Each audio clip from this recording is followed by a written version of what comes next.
Si mes calculs sont exacts, lorsque ce petit bolide atteindra 88 miles à l'heure, attends-toi à voir quelque chose qui décoiffe. À l'heure du goûter, on écoute le Magal West sur Westrack Radio. Interview, rubrique, micro-trottoir et musique sur Westrack. Nom de Zeus! Bonsoir à tous, bonsoir à toutes, bienvenue dans votre dernier Magal West de la semaine sur Westrack Radio. Édition du vendredi 24 mai 2024, il est 17h. On commence donc cette émission ensemble. C'est Lucie au micro et je vous accompagne donc pendant 1 heure avec de l'information, du divertissement et au sommaire de cette émission, bien sûr la météo, les informations locales avec Mathieu. Nous retrouverons un reportage en compagnie de Maxime qui va nous présenter l'exposition Giovanni da Verrazzano. On recevra aujourd'hui l'équipe du Phare qui va nous présenter le Plein Phare Out, un festival qui se passe à la fois au Phare mais aussi dans les rues du Havre. C'est très prochainement, d'ailleurs ça commence aujourd'hui et ça se termine ce week-end, donc n'hésitez pas à aller voir le programme, on en parle en deuxième partie d'émission. Aujourd'hui nous retrouverons bien sûr notre dernier partenariat Ferrarock de la semaine et l'artiste s'appelle Cyril et l'album Le Futur ça ne marche pas. Aujourd'hui, le soleil se couche à 21h49. On gagne 3 minutes de soleil, direction la météo.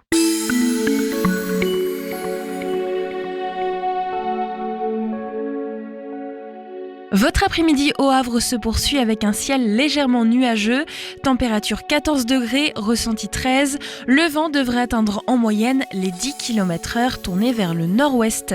En soirée, le beau temps sera de la partie. Température 14 degrés, le vent devrait atteindre en moyenne les 12 km/h direction nord.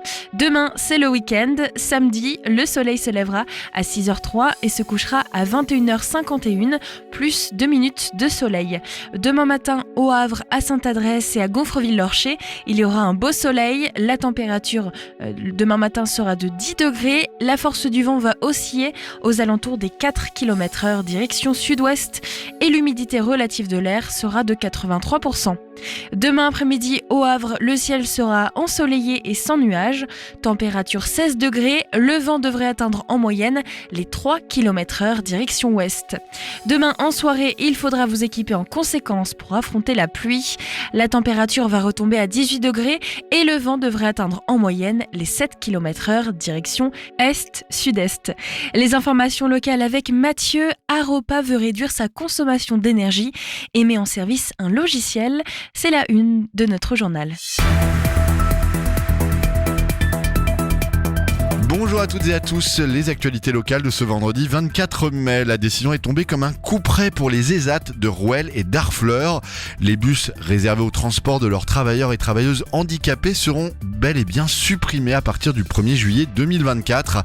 Mardi 21 mai, le conseil consultatif de Rouelle a voté à l'unanimité un vœu demandant le maintien de ce service adressé au président de la communauté urbaine, Édouard Philippe. La direction de l'ESAT Porte-Océane, gérée par la Ligue Havraise, a été informée de cette décision par mail sans autre explication. Sollicitée pour apporter son point de vue, la communauté urbaine n'a pas répondu. Au Havre, Aropa a mis en service le logiciel Green Solution qui permet de suivre en temps réel la performance environnementale des équipements et des bâtiments portuaires. Créé et développé par Green System, filiale du groupe Trace implanté à Saint-Romain-de-Colbosc et fondé par Étienne Mully, Green Solution est un logiciel de management énergétique qui permet de collecter et de centraliser sur une même interface l'ensemble des données de consommation et de performance énergétique, gaz, électricité, température, CO2.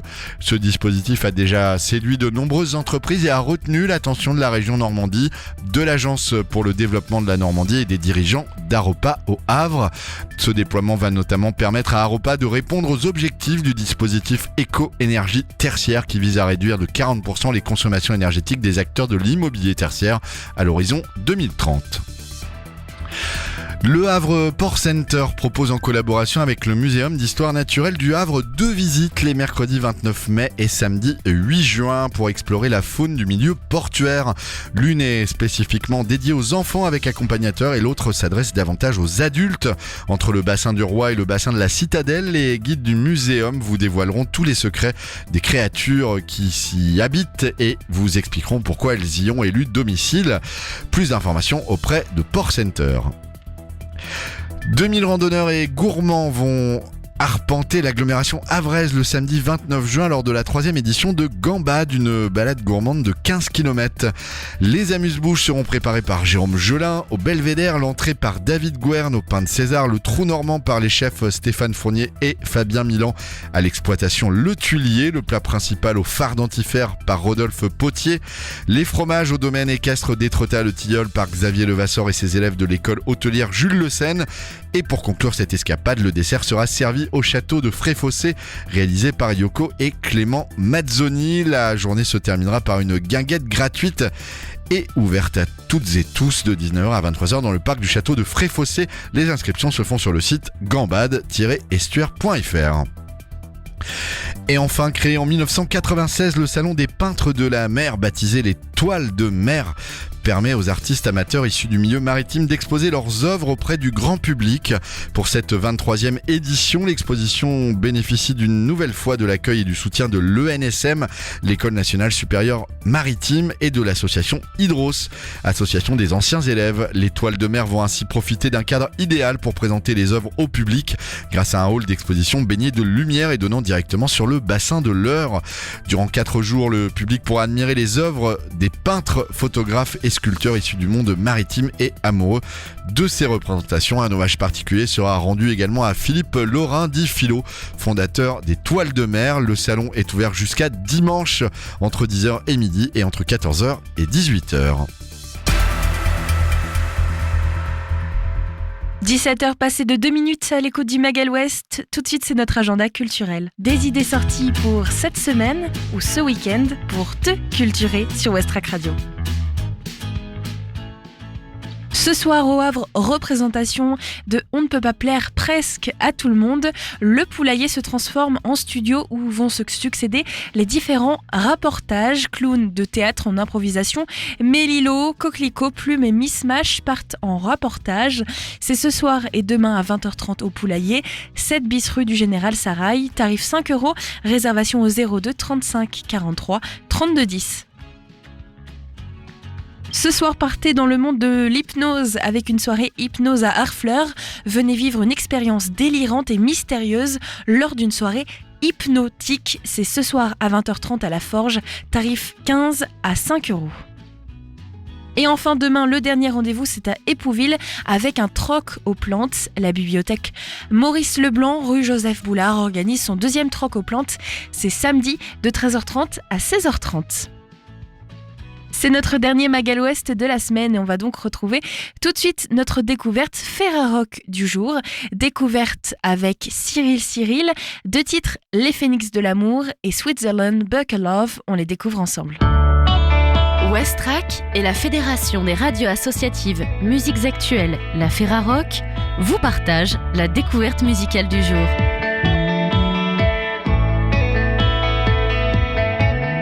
Le nouvel album Le Futur ça marche pas de Cyril vient de sortir le 26 avril 2024 chez Born Bad Records. Cet album est partenaire Ferrarock du 20 mai 2024 au 26 mai 2024. Dans les années 80, 2 Cyril se sont rencontrés et ont formé ensemble Cyril. Guitariste et accordéoniste, Cyril Y adopte le banjo. Il y greffe des pédales d'effet. Quant à Cyril B, lui recompose une batterie de cuisine cannibale avec grosse caisse, modèle fanfare, de gros lots et de noix tropicales. Il faut avoir vu ces deux-là, un soir de festival populeux, surchauffé, un club étriqué, une transe qui tient autant de vertige hippie que de la Fraggle Rock.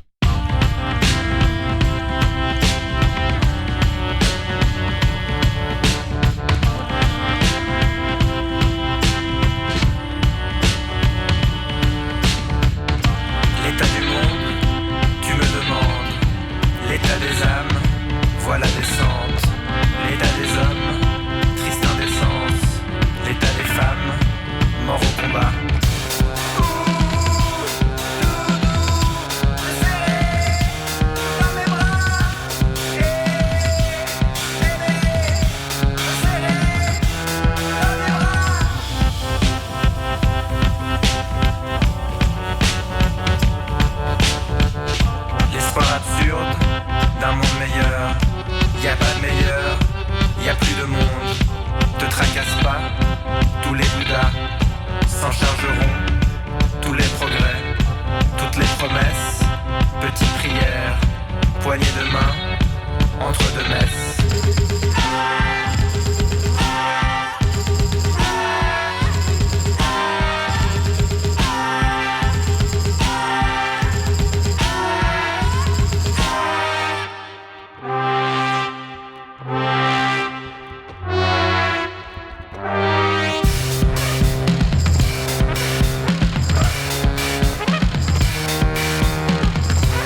Car la musique, pour Cyril Cyril, c'est un usage du monde. Un décentrement joyeux qui offre de nouvelles prises de l'appréhension du chaos. Le propos, ici, n'a rien d'une partie de campagne mondialisée, d'un exotisme gluten-free. Sous la plage, les pavés, la politique effleure toujours à la surface de ces chants grisants et de ces grooves osseux.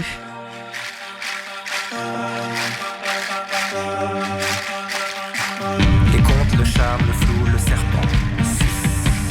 Le secret, le sas, le carreau, la pomme. Le numéro numéraire, revolver, l'affront. Trix. Les aigles, le froid, à l'abri des coffres. Bounce. Le flou des arbres, le serment, la vérité. Glisse. Le réduit, Heidi, les sommets des montagnes. Suisse. Les multi, les sages, le rush qui les renvoie. Bis. Les taupes, les agents, les abris, Armaillis.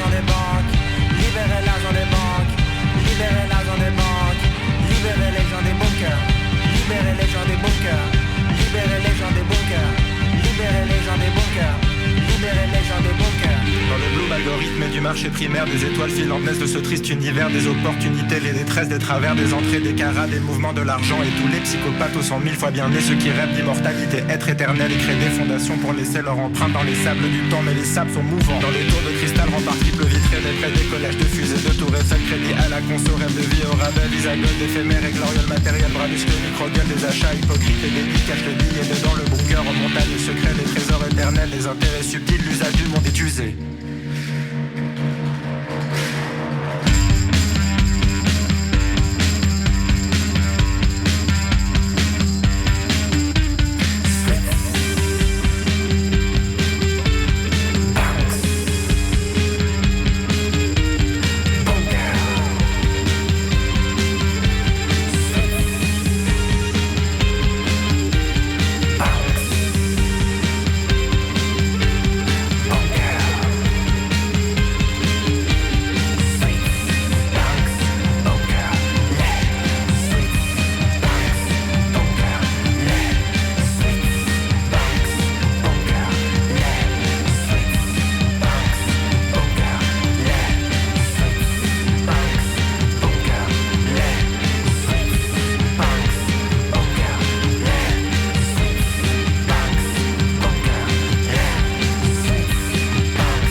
Un son de duo réduit à sa plus simple expression, rythme, riff et voix, qui peut porter en lui double hélice d'ADN, un organisme musical d'une luxuriance infinie. Retrouvez dès maintenant le nouvel album « Le futur ça marche pas » de Cyril Cyril et toutes les informations sur le site de la ferrarock.org. Le mag à l'ouest, info, divertissement et bonne humeur sur Westrack. C'était Cyril Cyril, notre découverte Ferrarock de cette semaine. Et pour ce dernier jour, c'est un groupe qui vient de la Suisse et qui vient de sortir un album Le futur ça marche pas. 2 titres inédits à découvrir dans ce mag à l'ouest, Les Phénix de l'amour et Switzerland Bunker Love. Tout de suite, Maxime nous présente une exposition au Havre, exposition de Giovanni da Verrazzano. Et juste après, j'accueille mes invités, le Plein Phare Out, festival du phare qui sort donc dans la rue au Havre, dans les quartiers. Ils arrivent dans un instant, juste après ce reportage. Je vous invite à venir découvrir l'exposition extérieure Giovanni da Verrazzano du Havre à la baie de New York, à l'occasion du 500e anniversaire de l'arrivée de ce navigateur dans la baie de New York depuis le Havre. Elle se situe à l'hôtel du Bocage de Bléville au Havre et vous pouvez venir l'apprécier 24 heures sur 24 et 7 jours sur 7 jusqu'au 22 septembre. Vous pourrez en apprendre plus sur une partie de la mémoire havraise. Le directeur des archives municipales du Havre, Pierre Beaumont, ainsi que la conservatrice du fonds patrimonial à la bibliothèque Armand Salacrou, Lucie Laguet, sont venus nous partager leur savoir et leurs connaissances sur le sujet. Lucie Laguet, je suis conservatrice à la bibliothèque patrimoniale du Havre. Pierre Beaumont, directeur des archives municipales. Et vous avez déjà eu affaire à Westrack Radio dernièrement, non, Lucille? Oui. Ouais, pour l'exposition les salles bêtes. Animaux mal aimés. Exactement. Exactement. Qui est toujours ouverte. Qui est toujours ouverte. Bah, super. Bah, elle est toujours diffusée aussi sur Westrack Radio.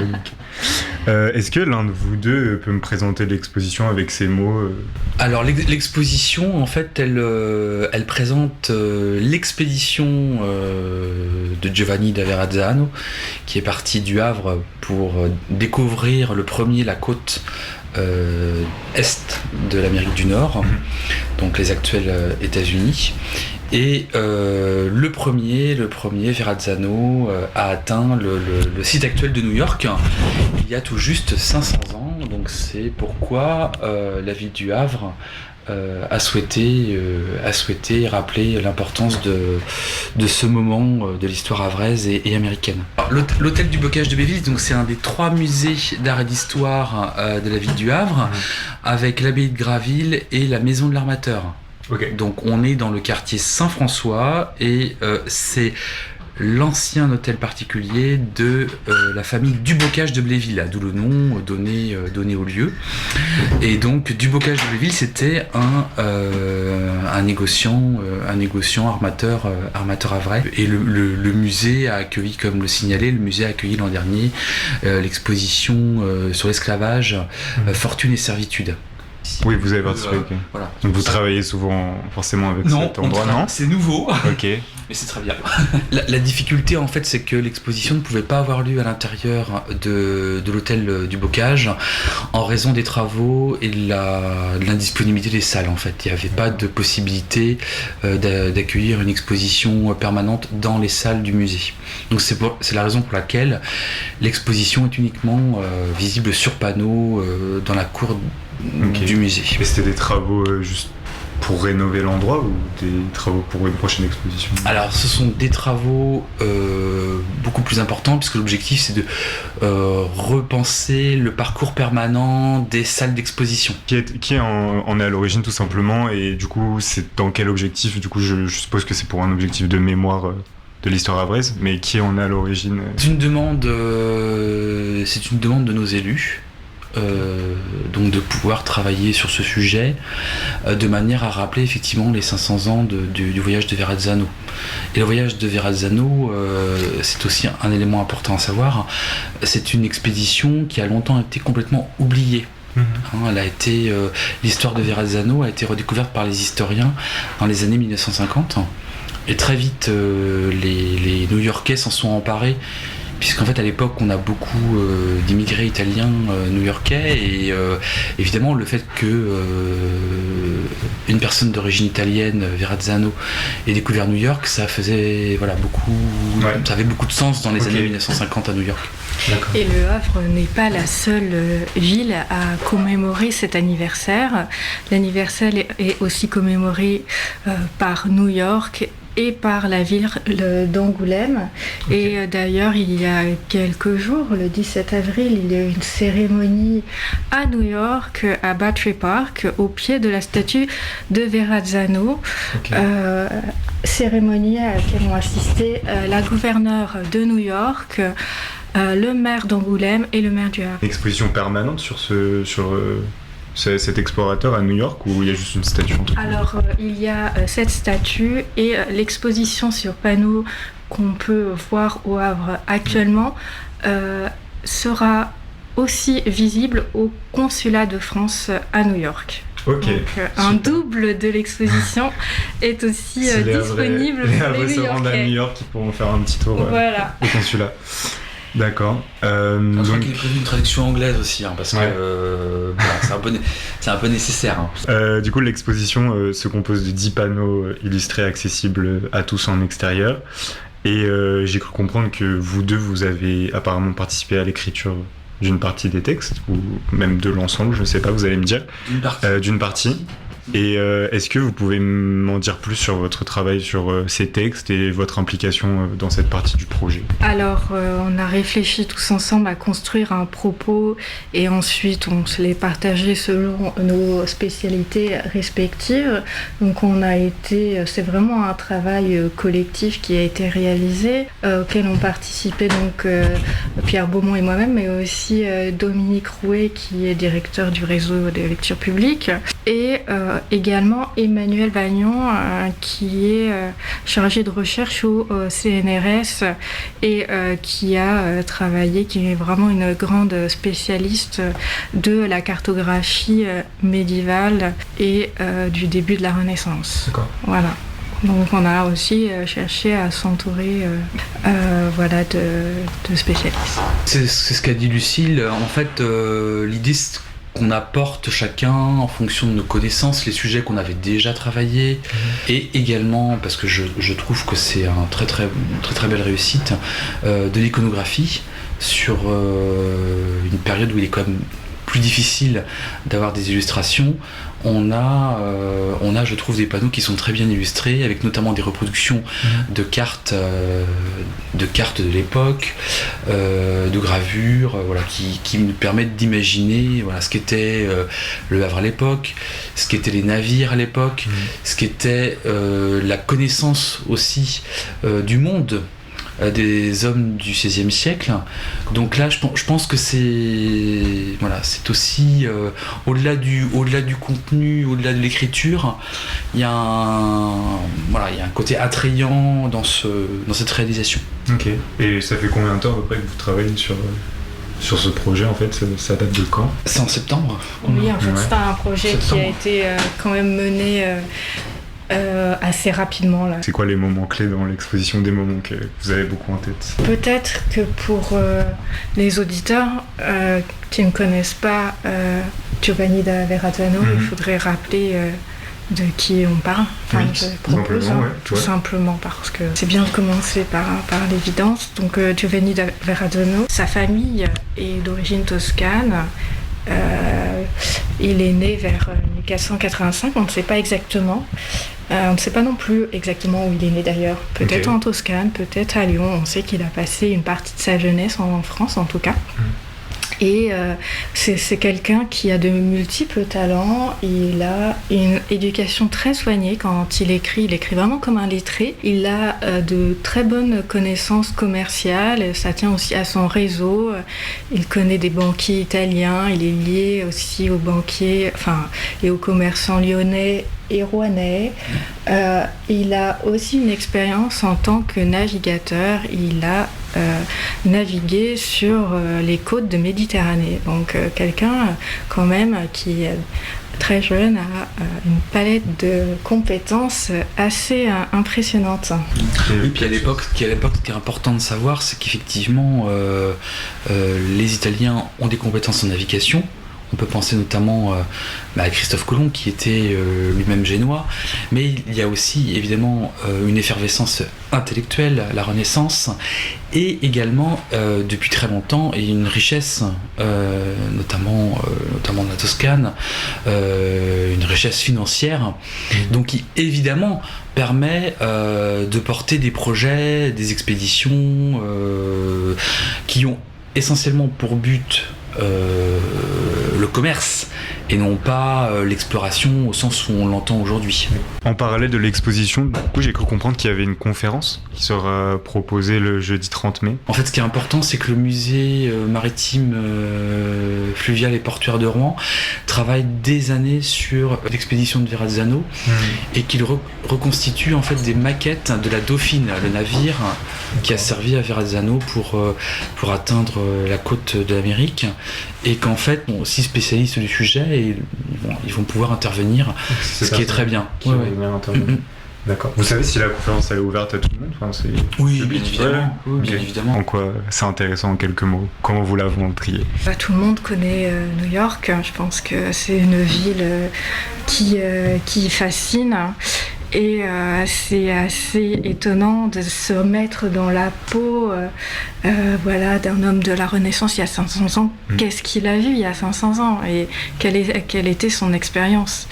Et grâce à cette exposition, on peut découvrir en fait son témoignage sur le site de la future New York. Voilà le premier regard d'un Européen sur le site de New York. C'est ça qu'on peut découvrir dans cette exposition.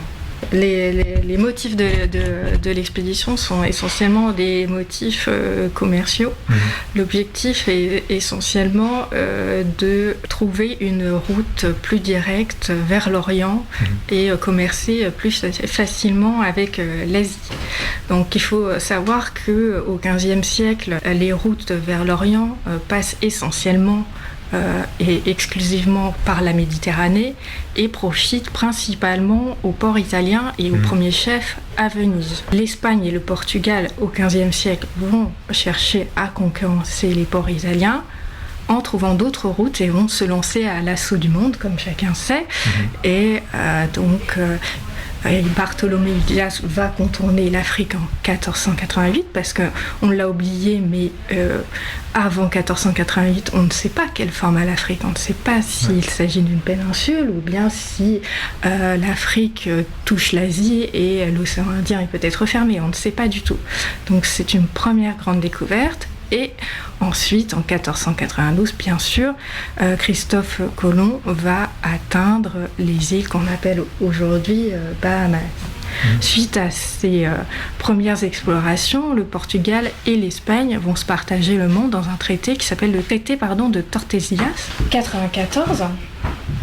Et évidemment, ça ne va pas être au goût des autres puissances européennes et François Ier va vouloir aussi avoir sa part du monde et il va encourager des expéditions vers ce nouveau monde, vers ces nouvelles routes rapides, qu'on espère rapides vers l'Orient.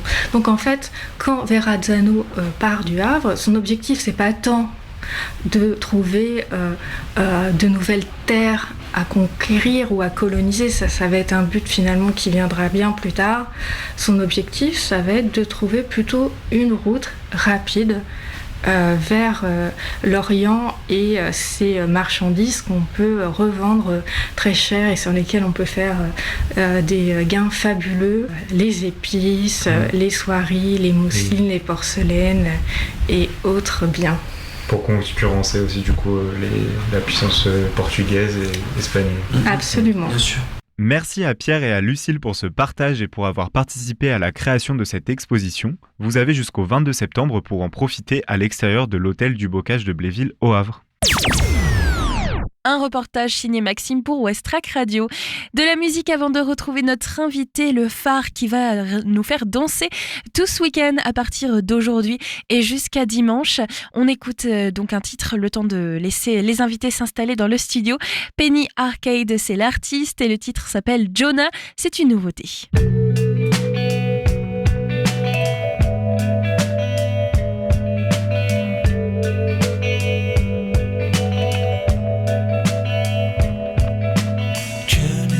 He's angry with your state of mind, looking for a platform to climb,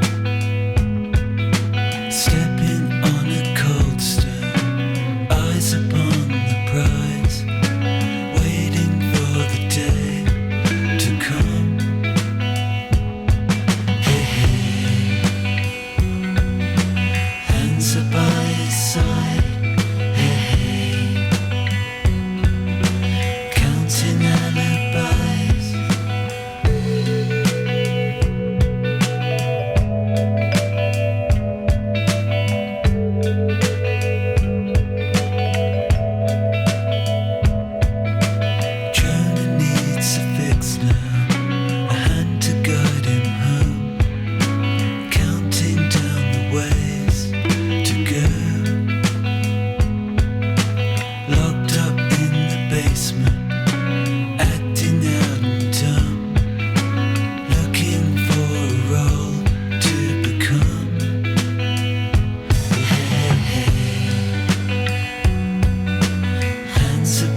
Side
C'est une nouveauté dans le Magal West, Penny Arcade et son titre Jonah, nouveauté qui vient juste d'arriver dans la playlist West Track Radio. Tout de suite, j'accueille Le Phare pour une interview. Le Phare, Centre chorégraphique national du Havre Normandie, propose une nouvelle édition de Plein Phare Out. Ce sont 3 jours de danse en tout genre dans différents quartiers du Havre. Aujourd'hui, je reçois Manon et Caroline. Elles vont pouvoir nous présenter cette nouvelle édition et surtout ce programme. Bonjour à vous deux. Bonjour, bonjour. Bonjour, merci de nous recevoir. Comment ça va cette préparation? La date fatidique arrive. Ce sera à partir du vendredi 24 mai, donc c'est d'ici une petite semaine. Comment vous vous sentez à ce moment de l'étape d'arrivée? On est content, excité, un tout petit peu stressé puisque c'est la dernière ligne droite. Donc voilà, on a les derniers préparatifs, mais tout ça se passe dans la joie et la bonne humeur. On est presque prêt. Presque prêt. Et puis on sait qu'on a des compagnies qui sont ravies de venir et de rencontrer le public havrais, donc ça c'est quand même la clé de la réussite. L'événement s'appelle Plein Phare Out, out comme en anglais pour dire sortie, ce qui exprime très bien ce que vous allez faire puisqu'en fait vous prenez tout ce qui se passe au phare et vous le sortez dans la rue, à différents endroits du Havre et au public de venir rencontrer tout ça et surtout à vous de rencontrer le public. Cette fois-ci, pas seulement au phare, mais dans des lieux du Havre. Qu'est-ce qui change par rapport à la première édition ? Alors, ce qui change par rapport à la première édition, c'est que là, on est sur une proposition plus longue, donc 3 jours, et avec plus de compagnies programmées. Le principe de Plein Phare Out, vraiment de sortir la danse du phare, c'est vraiment une des lignes de force du projet de Fouad Boussouf, c'est de faire en sorte que le public qui ne viendrait pas spontanément voir de la danse soit surpris au détour de la ville et rencontre la danse et au-delà de la danse, le corps en mouvement. C'est vraiment ça aussi la ligne de Plein Phare Out. Et du coup, se familiarise de façon beaucoup plus spontanée avec une proposition artistique et culturelle et se disent que c'est peut-être pas mal, hein, ça peut peut-être être bien aussi d'aller voir ce qui se passe plus globalement dans les propositions du phare. Voilà un petit peu le point de départ. Et puis, l'autre chose aussi qui est importante, c'est que la ville du Havre est un terrain de jeu quand même extrêmement riche et intéressant de par son architecture, de par son organisation aussi pour habiter l'espace public. Donc c'est vraiment ça le point de départ du projet. Après sur habiter la ville, voilà, c'est vraiment cette envie de créer des rencontres insolites et puis en même temps d'aller là où le public se trouve aussi parce que le phare est en entrée de ville, un quartier en pleine mutation, en pleine rénovation et qui est en train vraiment qu'on sent bouillonnant. Donc c'est pour ça qu'on y amène aussi du public, mais on sait aussi très bien que l'esplanade de la plage, l'esplanade Nelson Mandela, la Catène sont des lieux aussi où les Havrais vont se promener quand il fait beau et vu qu'il fera beau pour Plein Phare, autant aller là où le public sera. J'aime bien cette persuasion niveau météo. On en avait parlé en janvier quand on avait présenté la saison en se disant comment ça se passe si il pleut. Vous avez tout prévu au phare. Vous êtes waterproof dans vos événements. On sort mais toujours abrité au cas où. Donc il y a des solutions de repli au cas où. Alors on a appelé ça des solutions de repli parce que on adore les jeux de mots et effectivement on a conscience du risque que peut représenter d'organiser des choses à l'extérieur, pas en plein été et donc pour éviter des déconvenues et que tout le monde soit au courant de ce qui se passe si jamais il pleut, sur tous les documents de communication et sur notre site internet vous avez les solutions de repli qui sont indiquées.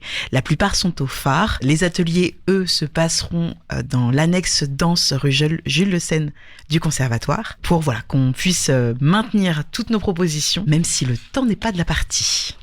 Pour ces propositions, on va retrouver à la fois des ateliers, du spectacle. C'était important aussi de varier les formes, comme vous le faites déjà toujours au phare. Tout à fait, ça c'est vraiment notre ligne artistique, la diversité, la pluralité des formes, et qu'on soit à la fois à des endroits de rencontre avec des artistes, mais que ce soit aussi des moments de pratique et des moments festifs. Et on a fait le pari de démarrer ce festival par justement un bal participatif qu'on a appelé la Out Party. Et donc premier rendez-vous sur l'esplanade de la plage le vendredi 24 mai avec un bal. Au platine, ce sera DJ Nouri qu'on a déjà eu la chance d'accueillir dans l'édition de Plein Phare In en novembre dernier. Et vraiment, on a eu un coup de cœur pour ce qu'il nous a fait, donc on avait envie de le reprogrammer. Et il sera accompagné de 2 des danseuses du phare, Rosé Jaga et Fiona Pitts, qui seront là un peu pour ambiancer tout le monde, pour proposer une petite chorégraphie participative. Et puis après, libre à chacun de mettre le feu sur le dance floor. Et en prémisse de ce bal participatif, on a la compagnie Shift qui nous fera une première proposition dans le cadre de ces Odyssées impressionnistes avec quelque chose d'atypique et qui leur va tellement bien. Des danseurs vont danser avec une toile de parachute. Et on peut se dire que vu le vent qu'il y a sur la plage, ça devrait être assez spectaculaire. Donc voilà pour le premier rendez-vous du vendredi. Vendredi 24 mai donc. J'ai le programme dans les mains, d'ailleurs il est très joli. Et il y a un petit QR code avec une flèche au niveau de la Out Party. C'est marqué « Rejoignez le mouvement, apprenez la danse de la Out Party grâce au tuto ». Donc si on scanne ce petit QR code, on peut déjà connaître la danse et venir en fait à la Out Party participer. Tout à fait, on a filmer des petits tutos pour apprendre cette danse, pour l'apprendre en avant-première et pour pouvoir être fin prêt au moment du bal et la reproduire pendant cette out party. On a fait ça avec Rose et Fiona. On a fait plusieurs petits formats qui sont dispo aussi sur nos réseaux sociaux que vous pouvez retrouver sur Instagram, Facebook et LinkedIn. Et voilà, c'est pour que le public qui a envie puisse s'approprier un peu cette matière en amont, se préparer et pouvoir être pleinement libre de reproduire le mouvement et de danser en plus pendant la haute partie. J'imagine que c'est quelque chose d'assez simple pour tous et toutes. Tout à fait. C'est une danse qui est tout à fait accessible. Pas besoin d'avoir un parcours de danseur, de danseuse particulièrement pour pouvoir profiter de cet événement. Même moi, je peux essayer. Ah mais alors bien sûr, et on vous encourage.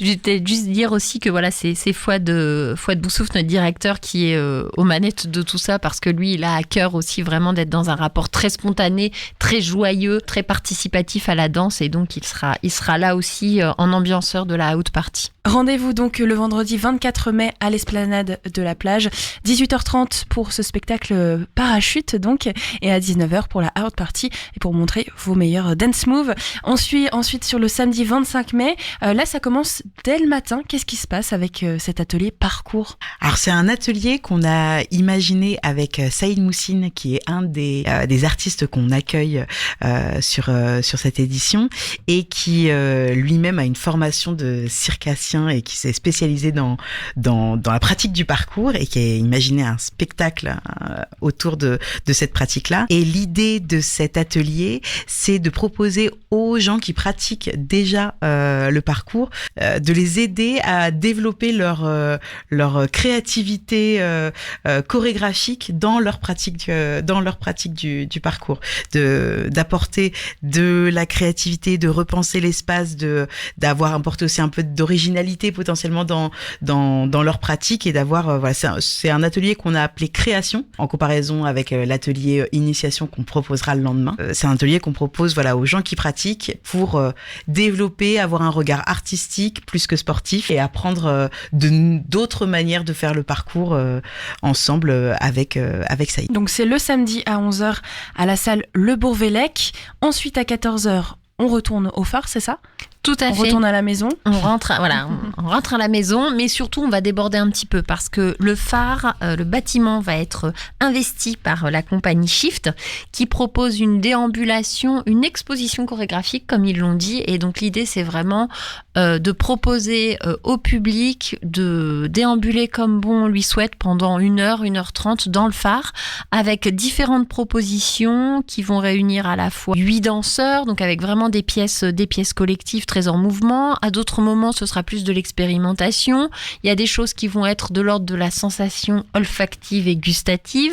Il y a même des propositions de tête-à-tête avec certains danseurs qui vont s'inspirer de cette rencontre de quelques minutes pour écrire une chorégraphie. Donc vraiment un parcours à la fois expérimental, sensoriel, très convivial et qui permet de découvrir en fait toutes les facettes, on va dire, artistiques de la compagnie.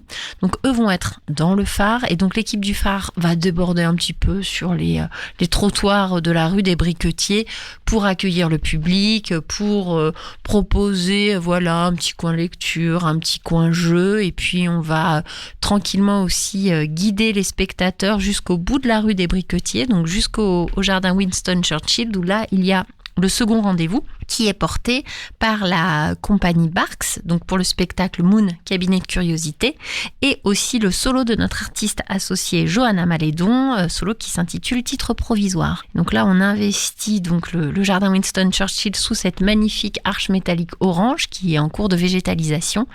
Et donc, voilà, les deux compagnies ont investi l'espace avec, pour la compagnie Barks, des agrès, des machines. On est entre Géo Trouve-Tout et Jules Verne. Hein. On doit ça à Bastien Doss qui a inventé des machines qui jouent et déjouent les lois de la gravité.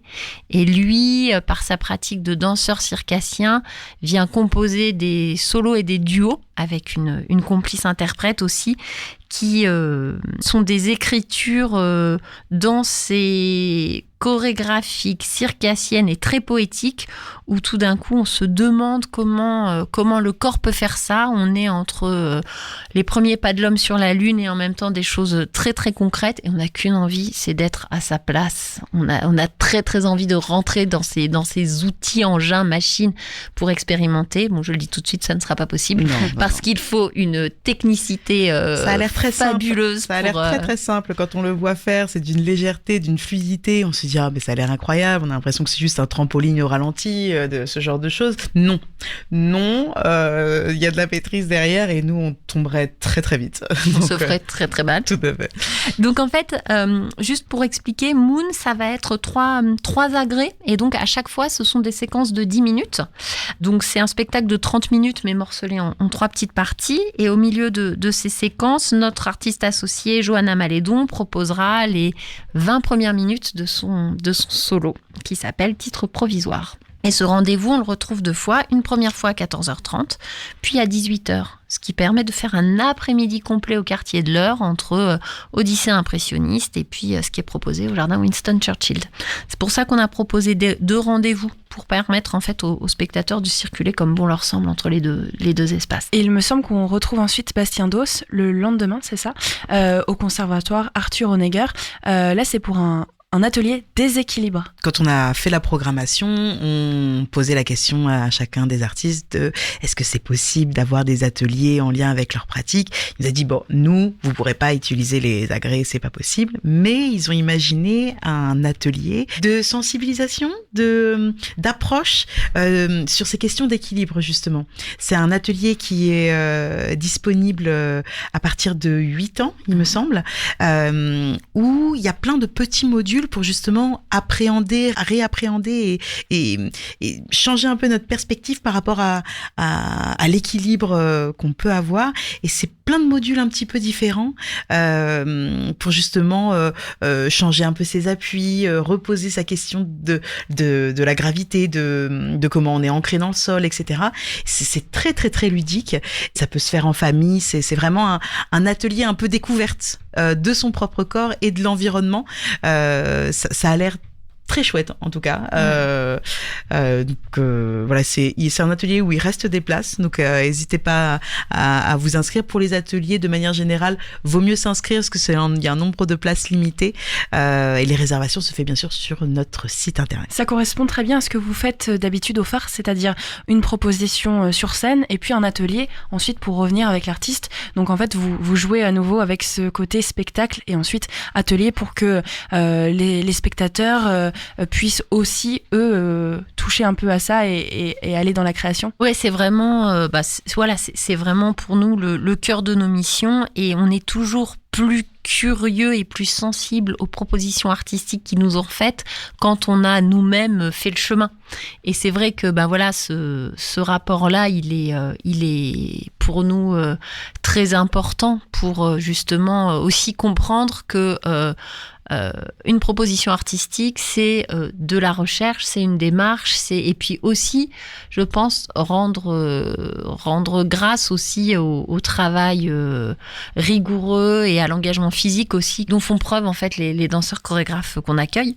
Et du coup, cette démarche-là, on l'a poussée avec toutes les compagnies qu'on accueille, puisque le matin, il y aura également un atelier de yoga avec Mathilde Mérité, qui est une des interprètes qu'on retrouvera l'après-midi. Et puis, on poursuit cette découverte du parcours. Donc, cette fois, non pas avec Saïd, mais avec l'association Concrete, qui est une association havraise, déjà assez bien identifiée et qui mène des super ateliers de parcours au Havre. Donc, ça nous semblait logique de les mobiliser pour les ateliers d'initiation qui font d'ailleurs très très bien. Et tous ces ateliers donc, auront lieu le matin de 10h à 12h. S'il fait beau, esplanade Nelson Mandela.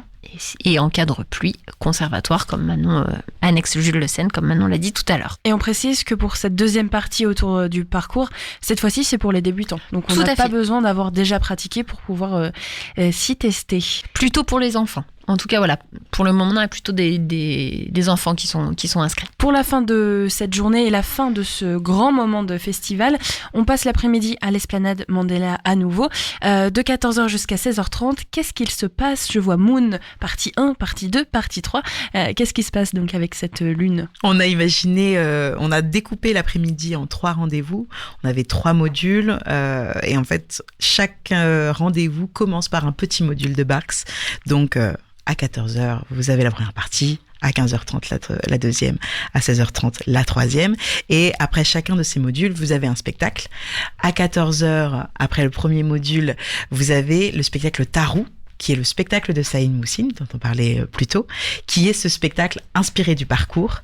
C'est un spectacle qui nous invite à repenser un peu notre regard sur le monde extérieur.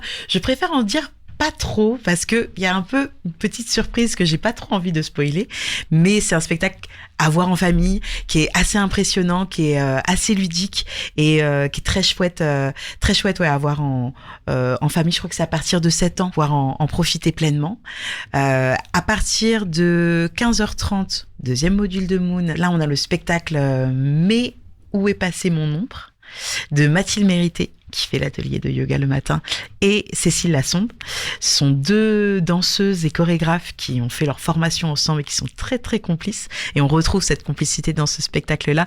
C'est l'histoire d'amitié entre une petite fille et son ombre. Et la relation qu'elles construisent ensemble. C'est un spectacle qui est très touchant, qui est plein de poésie et qui est accessible à partir de 4 ans. Donc... Et pour le coup, là, on est vraiment sur une esthétique de danse contemporaine pure. Mais à partir de 4 ans, donc voilà, pour les tout petits. Et on finit à 16h30 par le dernier module de Moon et on reprend le spectacle Tarou pour ceux qui n'auraient pas pu être là à 14h. Comme ça, on peut passer bien 2-3 heures sur l'esplanade Nelson Mandela avec nous pour voir moult propositions artistiques et pour pouvoir assister à l'ensemble de ce qu'on propose. Donc là, on vient de faire le tour de ces 3 jours. Où est-ce qu'on peut retrouver ce joli programme au phare directement ? Alors normalement, il est un peu disséminé un petit peu partout, normalement dans la ville du Havre, dans les lieux culturels, mais aussi les bars, les restos et autres magasins où on peut déposer ce type de documents. Donc, et bien sûr sur notre site internet, c'est là où vous avez les informations les plus complètes. Le spectacle, c'est gratuit. Les ateliers, tarif unique 5 €. Il faut s'inscrire, c'est très important. Directement sur le site du phare. Ouais. C'est ça, vous avez un très joli site où on peut aller voir aussi la programmation, retrouver tout ce qu'on a dit et surtout retrouver les lieux et les informations repluie. Donc, s'il y a un petit souci, et puis j'imagine que si on a une question, on peut appeler le phare à toute interrogation. Si on est un peu perdu dans la ville, il n'y a pas de souci. N'hésitez pas. Merci à vous deux. Merci beaucoup. Et je vous souhaite un très bon festival pour Plafard Out. Et puis j'espère avec du soleil. Mais bien sûr. Aucun doute. Et le soleil d'ailleurs nous accompagne pour cette fin de journée. L'édition Plafard Out vient d'être lancée. N'hésitez pas à aller checker le programme et puis aller sortir un petit peu voir ce qui se passe dans les rues du Havre tout ce week-end avec le phare. Merci à eux. Vous retrouvez cette émission en podcast juste après ce titre et vous retrouvez bien sûr tous les liens vers le site du phare et puis vers la programmation. N'hésitez pas à checker tout ça, que ce soit les ateliers mais aussi les spectacles. On se quitte donc avec The Family Rain et ce titre Who Let the Gods Out. Je vous souhaite un très bon week-end, j'espère festif. Et puis on se retrouve dès lundi à partir de 17h pour le Magal West avec notre cuisinier Michel. Très bon week-end et à bientôt sur West Track.